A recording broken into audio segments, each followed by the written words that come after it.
Bismillahirrahmanirrahim. Assalamualaikum warahmatullahi wabarakatuh. Syukur alhamdulillah kita bisa berjumpa lagi di channel ini. Sholawat dan salam semoga selalu tercurahkan kepada junjungan kita Nabi besar Muhammad sallallahu alaihi wasallam. Allahumma sholli ala sayyidina Muhammad wa ala ali sayyidina Muhammad.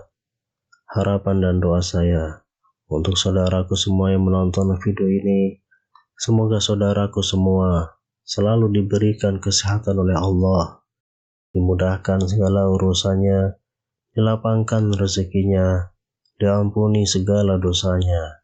Amin ya rabbal alamin.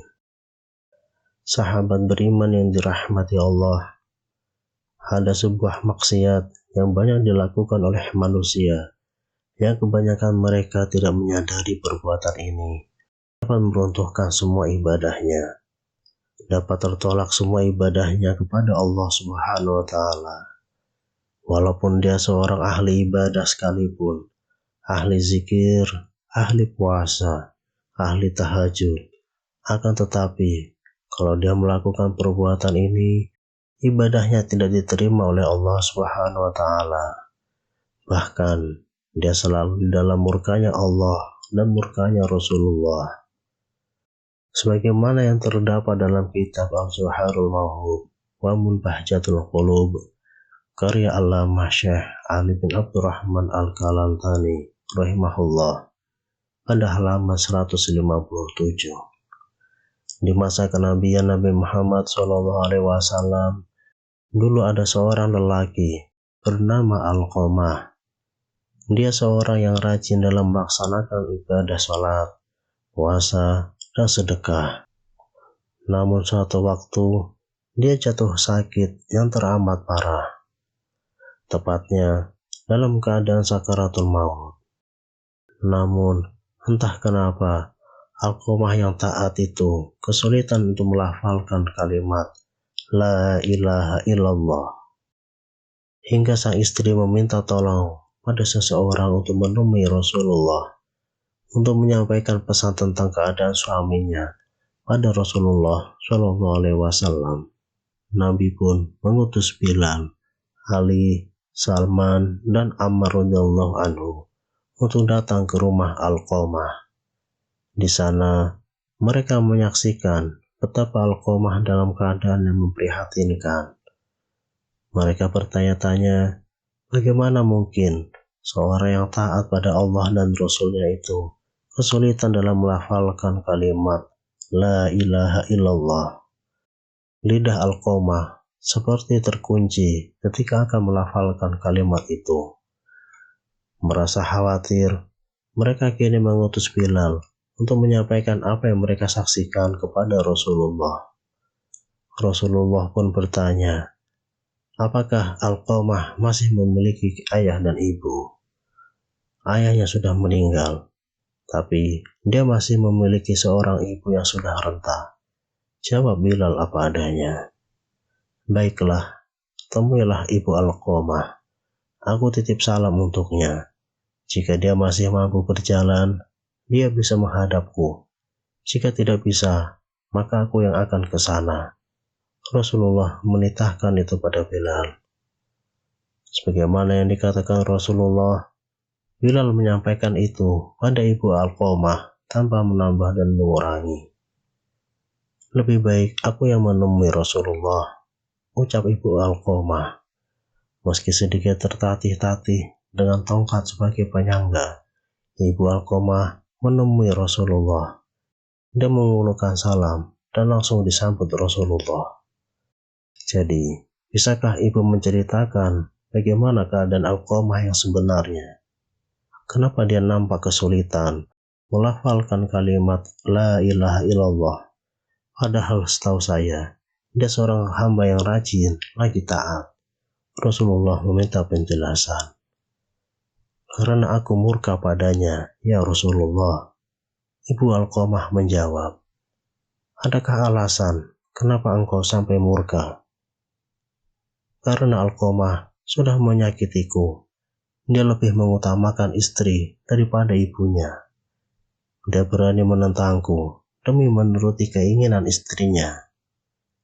Rasulullah pun mengangguk-anggukkan kepala, tanda mengerti bahwa yang mengunci lidah Alqamah hingga tidak bisa melafalkan kalimat La ilaha illallah adalah karena murka dari ibunya sendiri.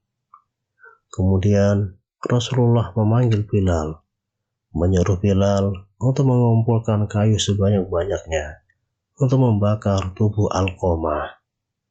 Ya Rasulullah, kenapa engkau mau membakar putraku di depan mataku? Bagaimana perasaanku nanti? Tanya ibu Alqamah sedih. Ya, bagaimanapun, seorang ibu mana bisa melihat putranya dibakar di depan matanya sendiri. Wahai ibu Alqamah, sejatinya sisa Allah nanti di akhirat akan lebih kejam. Segala amal yang dilakukan selama ini tidak dapat diterima oleh Allah karena terhalang akan siksamu. Kebajikan yang dilakukan jadi tidak berguna dan tak bisa membantu selamat dari api neraka. Rasulullah menjelaskan, jika engkau ingin putramu selamat dari api neraka, engkau harus merelakan apa yang telah Alqamah lakukan. Baiklah Rasulullah, aku akan memaafkan putraku. Aku sungguh tak sanggup mengetahui jika anakku akan masuk neraka karena diriku. Ibu Alqamah berucap sungguh-sungguh.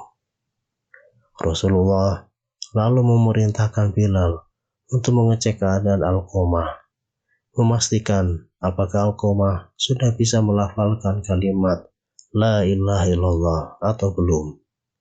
Karena jika sang ibu mengatakan semua itu hanya karena malu, bukan dari hati, maka apapun bisa terjadi.